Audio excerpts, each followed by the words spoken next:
السلام علیکم۔ رواں سال کا آخری سورج گرہن کب ہوگا؟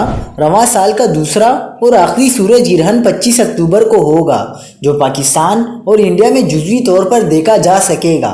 کیا آپ حالات حاضرہ سے آگاہی حاصل کرنا چاہتے ہیں؟ خبر کے پیچھے چھپے اصل حقائق جاننا چاہتے ہیں تو ابھی سبسکرائب کیجئے دل مل پاکستان کو اور ساتھ ہی گھنٹی کے نشان پر کلک کر دیں۔ آپ کو بتاتے چلیں کہ رواں سال کا دوسرا سورج گرہن 25 اکتوبر کو ہوگا اور اس کا دورانیہ 2 گھنٹے ہوگا۔ محکمہ موسمیات کے مطابق 25 اکتوبر کو سورج کو گرہن لگے گا، جس کا مشاہدہ جزوی طور پر پاکستان میں بھی کیا جا سکے گا۔ جزوی سورج گرہن کا آغاز پاکستانی وقت کے مطابق دوپہر 1:58 پر ہوگا۔ گرہن کا آغاز پاکستان میں سپہر 3:57 پر ہوگا، اختتام 5:56 پر ہوگا۔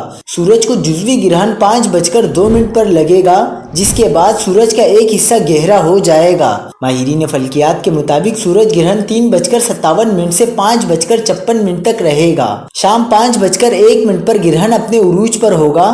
سورج گرہن کا اختتام 6:02 پر ہوگا۔ پاکستان کے علاوہ سال کا آخری سورج گرہن یورپ کے بیشتر حصوں، ایشیا کے مغربی حصوں، شمالی افریقہ سمیت مشرقی وسطی میں بھی دیکھا جا سکے گا۔ سورج گرہن سب سے پہلے آئس لینڈ، آخر میں انڈیا میں دیکھا جائے گا۔